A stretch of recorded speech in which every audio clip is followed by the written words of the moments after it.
venture behind the lens, and step across the boundaries of conventional narratives. Today, we invite you to bear witness to the powerful, transformative moments that redefined everything we thought we knew. What do you think you're doing? Excuse me, what's the problem? Don't play dumb with me. You must think security's a joke, showing up in a fake uniform, acting like you're a pilot. Fake? I'm not just a pilot, I'm a captain. Yeah, right. Shut up. You're under arrest for impersonation. I've been working here 2 weeks, and I know who works here and who doesn't. Airport security officer Chris Walker saw a black man walking through the terminal wearing a pilot's uniform with captain's stripes. And despite having only worked at the airport for 2 weeks, Walker was convinced he knew every pilot and captain on staff. So he immediately confronted the man, demanded to know what he thought he was doing, and accused him of wearing a fake uniform to impersonate a pilot. When the man, Captain Jerome Johnson, a veteran pilot with 15 years of experience who had just returned from a 2-week vacation, calmly explained that he was an actual captain and had been on leave, Walker laughed in disbelief, muttered, "A black man a captain, what a joke," and demanded to see identification. And when Johnson provided his valid pilot's license and airline ID, Walker looked at them and called them fake, then pulled out handcuffs and arrested Johnson for impersonation and possession of fraudulent documents. What Officer Chris Walker didn't know, what he would discover when his supervisor arrived just 5 minutes later, was that the black man was indeed a captain, and that he had just racially profiled and arrested a decorated pilot in front of dozens of witnesses, that his racist remarks had been captured on his own body cam, and that his 2 weeks of employment would be his last, after an investigation revealed multiple incidents of racial profiling that would cost him his job and result in a $600,000 settlement. Before we go further, what city or country are you watching from? Drop it in the comments. We love seeing where you're tuning in from. And if you believe a black pilot should be able to wear his uniform without being accused of impersonation, like this video and subscribe. Denver International Airport on a Tuesday morning in late September was operating at full capacity with thousands of passengers moving through the terminal, checking in at ticket counters, passing through security checkpoints, and heading to gates for departures that would take them across the country and around the world. The morning rush had started early, and the terminal was filled with the sounds of rolling luggage, gate announcements over the PA system, and the constant hum of conversations in a dozen different languages. Captain Jerome Johnson walked through Terminal B with his flight bag slung over his shoulder and his uniform pressed and immaculate, the way it always was when he reported for duty. He was 42 years old with 15 years of experience as a commercial airline pilot, the last 8 of those years flying as a captain for Skyline Airways, one of the major carriers that operated dozens of daily flights out of Denver. Jerome had an impeccable safety record, thousands of flight hours logged across every kind of weather and condition, and a reputation among his colleagues and airline management as one of the most skilled and reliable pilots in the fleet. He wore the standard Skyline Airways captain's uniform, navy blue jacket with 4 gold stripes on each sleeve, indicating his rank, crisp white shirt, black tie with the airline's insignia, and black slacks with a sharp crease down the front. His captain's wings were pinned above his left breast pocket and his name tag. Captain J. Johnson was positioned precisely on his right side. Everything about his appearance said professional airline pilot, because that's exactly what he was. Jerome had just returned from a 2-week vacation, the first real break he had taken in over a year. He had spent the time visiting family in Atlanta, catching up on sleep, and intentionally not thinking about flight schedules or weather reports or pre-flight checklists. It had been exactly the kind of reset he needed, and now he was back at the airport feeling refreshed and ready to get back in the cockpit. His first flight back was scheduled to depart in 2 hours, the morning departure to Phoenix. And he was heading toward the crew entrance to check in and begin his pre-flight preparations. As Jerome walked through the terminal, he noticed the usual mix of airport personnel moving through the crowds, TSA agents at the security checkpoints, gate agents at their podiums, ground crew members in reflective vests, and airport security officers patrolling the concourses in their uniforms, keeping an eye on the flow of passengers and watching for anything out of the ordinary. One of those security officers was standing near the entrance to Concourse C, and as Jerome walked past, the officer's eyes locked onto him and didn't look away. Officer Chris Walker was 29 years old and had been working as an airport security officer for exactly 2 weeks. He had been hired as part of a new wave of security personnel brought on to handle the increased passenger volume at the airport, and he had gone through the standard training that covered everything from identifying suspicious behavior to responding to medical emergencies to understanding the layout of the terminal. Walker had spent his first 2 weeks on the job shadowing more experienced officers, learning the routes, and getting familiar with the daily operations of the airport. In those 2 weeks, Walker had developed a sense of confidence that wasn't entirely justified by his limited experience. He had walked through the terminal dozens of times, had seen pilots and flight crews moving between gates, and had convinced himself that he now knew who belonged and who didn't. He had seen the same faces repeatedly. The gate agents who worked the morning shift, the baggage handlers who moved luggage between terminals, and yes, the pilots who walked through in their uniforms with their flight bags and their confident strides. Walker had never seen Jerome Johnson before, because Jerome had been on vacation for the entire 2 weeks that Walker had been working, but Walker didn't know that. All Walker knew was that he was looking at a black man in a pilot's uniform with captain's stripes, and something about it didn't sit right with him.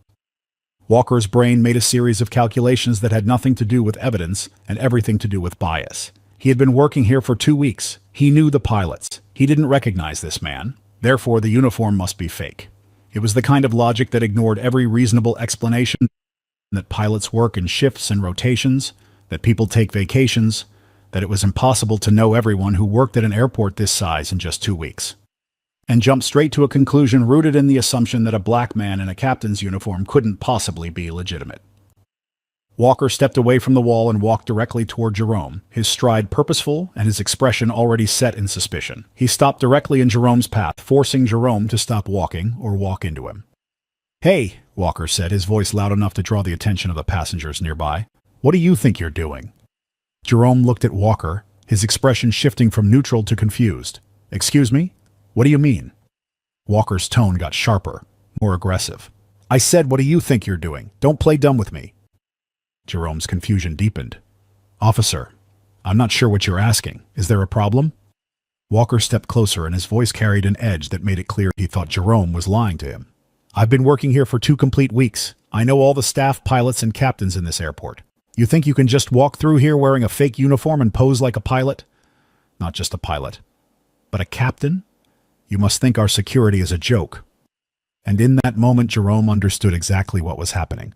He looked at Walker's uniform, saw the newness of it, the way the fabric hadn't been worn enough to show any signs of regular use, and he put the pieces together. Walker was new. He had started working here while Jerome was on vacation, and Walker was making an assumption based on nothing more than the fact that Jerome was black and Walker didn't recognize him. Jerome kept his voice calm and professional, the same tone he used when dealing with difficult situations in the cockpit. "I understand the confusion, officer. The uniform is not fake. I'm actually a captain with Skyline Airways. I've been on vacation for the past 2 weeks. That would have been when you started working here. That's why you don't recognize me." Walker's reaction was immediate and dismissive. He let out a short, bitter laugh and shook his head like Jerome had just told him the most ridiculous lie he had ever heard. Then he muttered something under his breath that was loud enough for Jerome to hear clearly. "A black man, a captain. What a joke." Jerome felt his jaw tighten, but he kept his composure. He had dealt with this kind of thing before, though never quite this blatantly. "Officer, I'm telling you the truth. I'm a captain. I work here. I've been on leave."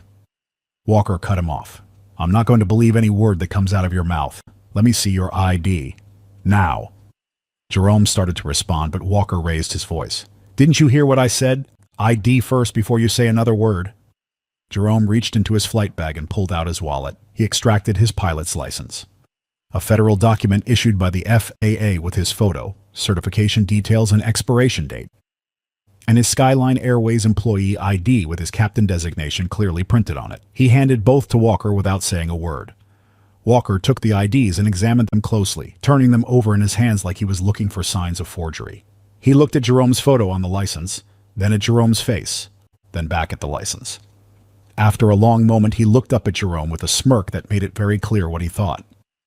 "You're pretty good, I'll give you that. I wasn't expecting you to show up in a fake uniform and also have fake IDs to back it up.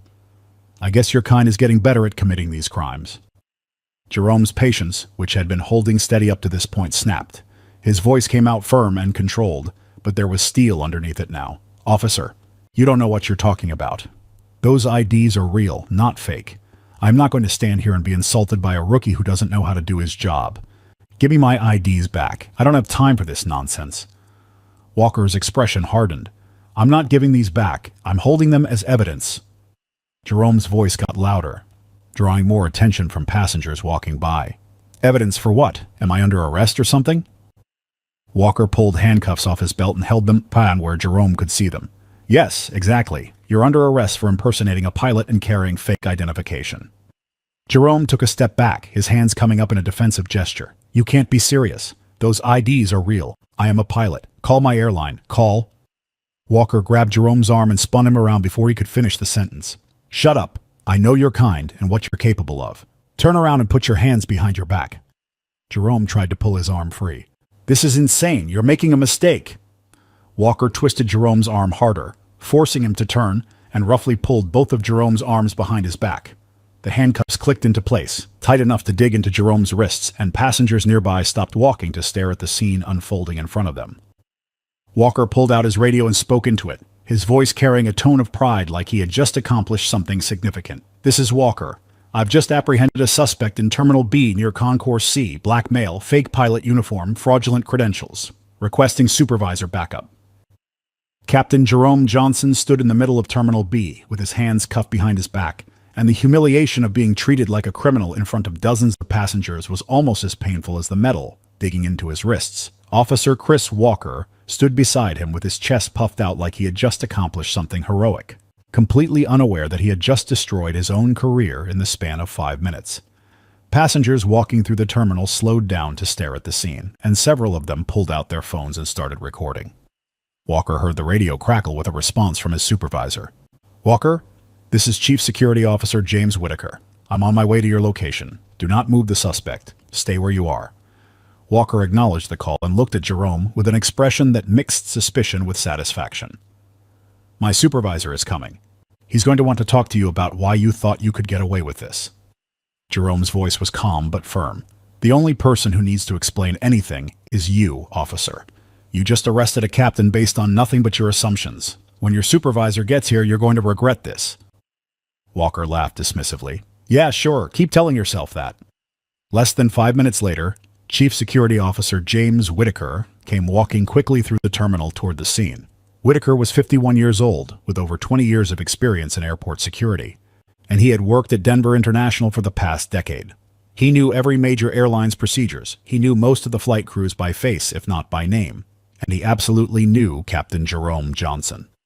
The moment Whitaker saw Jerome standing in handcuffs, his expression shifted from concern to shock to barely controlled anger in the span of about 2 seconds. He walked straight up to Walker and Jerome, and before Walker could open his mouth to explain what he had done, Whitaker's voice cut through the terminal loud enough that everyone nearby could hear.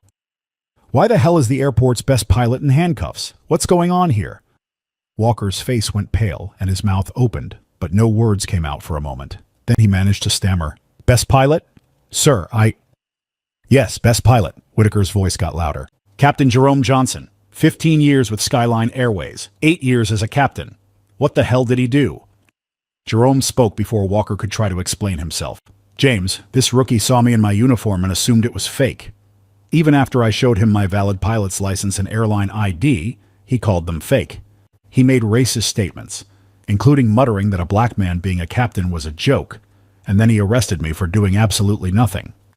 Whitaker turned to look at Walker, and the anger on his face was clear enough that Walker took an involuntary step backward. "Is this true? Did you arrest Captain Johnson?" Walker's voice came out defensive and shaky. "Sir, I didn't know who he was. I've been working here for 2 weeks and I've never seen him before. The uniform looks suspicious. I thought—" Whitaker cut him off sharply. "You thought? You've been here for 2 weeks and you think you know every pilot at this airport? Do you have any idea how many pilots work out of this terminal? Do you understand that people take vacations?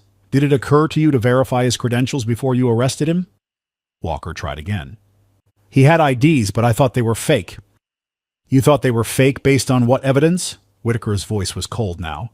"Or did you think they were fake because you saw a black man in a captain's uniform and couldn't imagine it was real?" Walker didn't have an answer for that. Whitaker pointed at the handcuffs. "Uncuff him, right now. He has a plane to pilot in less than 2 hours." Walker pulled out his keys with shaking hands and unlocked the handcuffs. Jerome brought his arms forward and rubbed his wrists where the metal had left red marks on his skin. Several passengers nearby started clapping, and one person shouted, "About time!" Whitaker looked at Walker with an expression that made it very clear this conversation was far from over. "Go to my office, right now. Don't talk to anyone. Don't leave. Wait for me there." Walker opened his mouth like he wanted to say something, but the look on Whitaker's face made him think better of it. He turned and walked toward the security offices with his head down, and the passengers who had been recording the entire interaction kept their cameras on him as he left. Whitaker turned back to Jerome, and his voice softened slightly but still carried the weight of someone who knew a serious mistake had just been made. "Captain Johnson, I am deeply sorry for what just happened. This should never have occurred." Jerome looked at him directly. "Apologies won't change what just happened, James. I was racially profiled, publicly humiliated, and arrested in front of passengers and colleagues. I expect accountability. Real accountability." Whitaker nodded. "You'll have it. I promise you that. I'm suspending a Walker immediately, and I'm opening a full investigation. Every second of this is on his body cam, and I'm going to review it personally." Jerome picked up his flight bag from where it had been dropped on the floor during the arrest. "I still have a flight to prepare for, but I'll be filing a formal complaint and I'll be contacting my attorney. This doesn't end here." Whitaker watched Jerome walk away toward the crew entrance, and then he pulled out his radio and made a call to his office. "This is Whitaker. I need Officer Chris Walker's personnel file, his body cam footage from the past hour, and every incident report he's filed since he started. I want it all on my desk in 15 minutes. Chris Walker's 2-week career in airport security was about to come to an end. Chief Security Officer James Whitaker sat in his office 30 minutes after the incident and watched the body cam footage from Officer Chris Walker's confrontation with Captain Jerome Johnson, and with every passing second the situation looked worse. The footage started with Walker spotting Johnson walking through the terminal in his captain's uniform, and the audio captured Walker muttering to himself before he even approached Johnson. "Who the hell is this guy? Never seen him before. That uniform better be real." Then the confrontation began. Walker's aggressive tone from the very first word, Johnson's calm attempts to explain, and then the moment that made Whitaker close his eyes and shake his head. Walker's voice, clear as day on the recording, muttering, "A black man, a captain, what a joke," after Johnson had explained he was returning from vacation. The footage continued. Johnson providing his pilot's license and airline ID, Walker examining them and then saying directly into the camera, without any awareness of how damning his words were, "You're pretty good. I wasn't expecting fake IDs to back up the fake uniform. I guess your kind is getting better at committing these crimes." Whitaker paused the video and sat back in his chair. 2 weeks. Chris Walker had been employed for exactly 2 weeks, and in that time he had managed to create a lawsuit that was going to cost the airport authority hundreds of thousands of dollars and generate national headlines about racial profiling in airport security. Whitaker pulled up Walker's personnel file on his computer and started going through the incident reports that had been filed since Walker started. What he found made his jaw tighten. In just 14 days of employment, Walker had filed 7 incident reports. Every single one involved a person of color. The first report was from Walker's 3rd day on the job. He had stopped the black woman at a gate and demanded to see her boarding pass 3 times because he didn't believe she was flying first class. The gate agent had intervened and confirmed the woman's ticket was legitimate. No formal complaint had been filed, so the incident had been logged and forgotten. The second report was from day 5. Walker had questioned a Latino man wearing a maintenance uniform and asked for proof that he worked at the airport, despite the man wearing a visible employee badge with his photo and name. The man had shown his credentials, and Walker had let him go, but the interaction had been noted. The 3rd, 4th, and 5th reports followed the same pattern. Walker stopping people of color, demanding additional verification of their credentials or their right to be in certain areas of the airport, and in each case the person had been exactly who they said they were. The 6th report was from just 2 days ago. Walker had detained a black airline employee for acting suspicious near a baggage claim A area.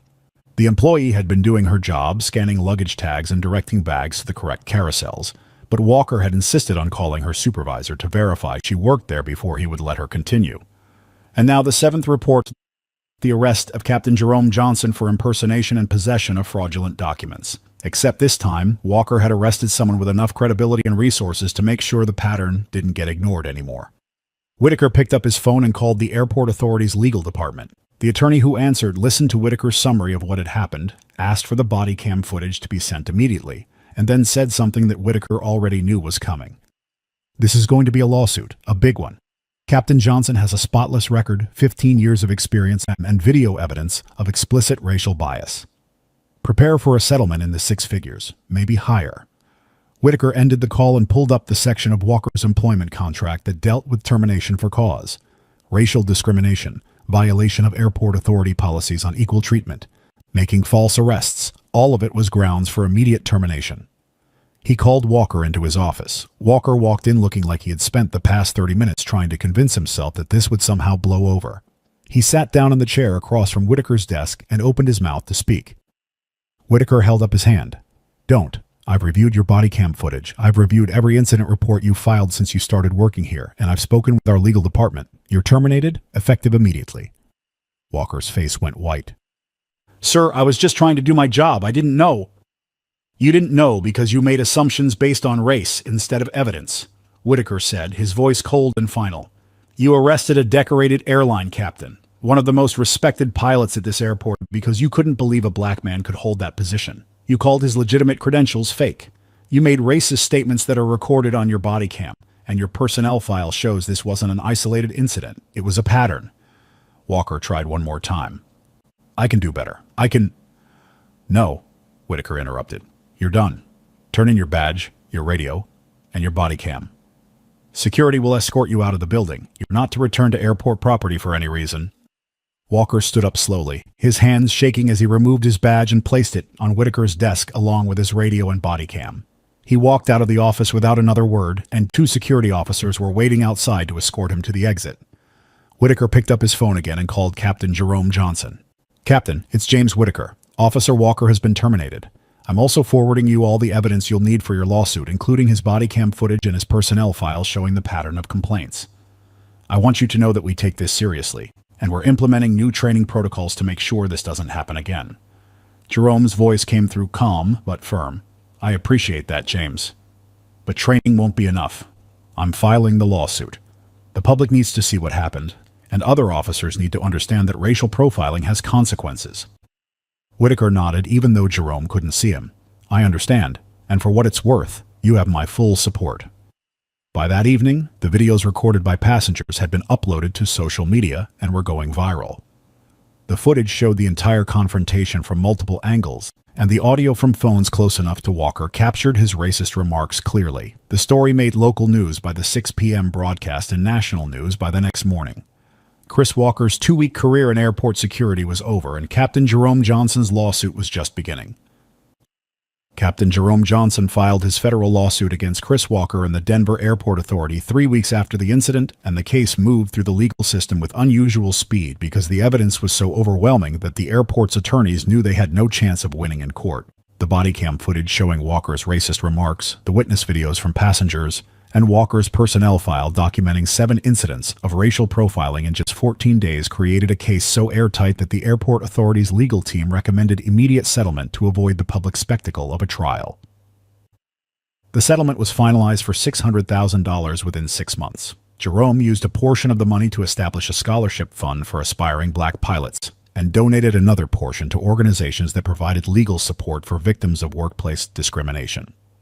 The rest he kept as compensation for the humiliation of being handcuffed and arrested in front of his colleagues and passengers while wearing the uniform he had earned through years of hard work and dedication.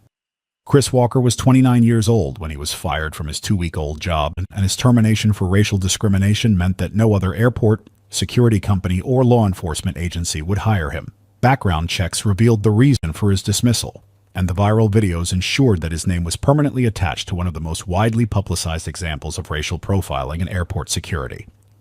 He eventually found work in warehouse logistics, making a fraction of what he had earned in security, and his brief career became a cautionary tale used in discrimination training programs across the country.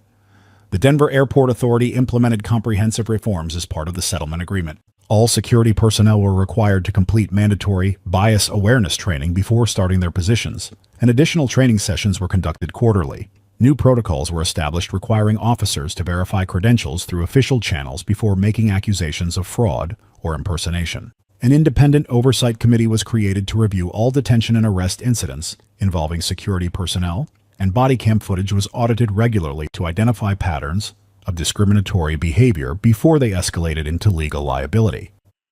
The case became a landmark example in both aviation and civil rights contexts. Airlines across the country began using the body cam footage and witness videos in their own anti-discrimination training programs, showing pilots and flight crews what to do if they were ever profiled or questioned by security. Law enforcement academies added the case to their curricula as an example of how racial bias can override professional judgment and result in false arrests that destroy careers and cost institutions millions of dollars.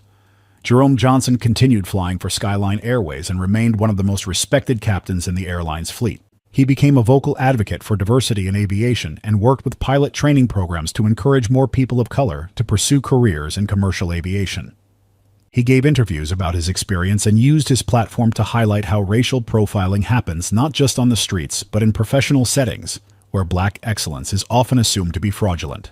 5 years after the incident, Jerome was promoted to chief pilot for Skyline Airways' Western region, overseeing training and standards for hundreds of pilots. Chris Walker was still working in warehouses, and his name was still the first result when anyone searched for examples of racial profiling, leading to immediate termination. The Bodycam footage of him muttering, "A black man, a captain, what a joke," was still played in training sessions as a reminder of how quickly bias can destroy a career.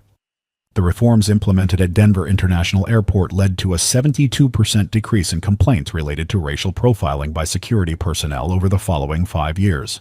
Other major airports across the country adopted similar protocols, and the case was cited in Department of Homeland Security guidance on preventing discrimination in aviation security. The lesson was expensive, public, and permanent. Wearing a captain's uniform while black is not grounds for suspicion. 2 weeks of employment does not make someone an expert on who belongs and who doesn't, and officers who let racial bias override evidence will lose their jobs, cost their employers hundreds of thousands of dollars, and have their names attached forever to the consequences of their assumptions.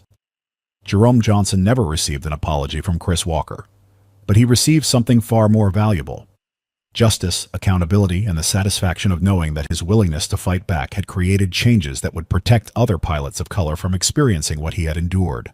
If you believe a decorated pilot should be able to wear his uniform without being accused of impersonation and arrested, share this story. What reforms do you think are needed to prevent racial profiling in airport security? Drop your answer in the comments. And if this story reminded you that black excellence exists in every profession and that assumptions based on race destroy careers and cost millions, subscribe. We're not stopping until every person can do their job without being treated like a criminal for the color of their skin.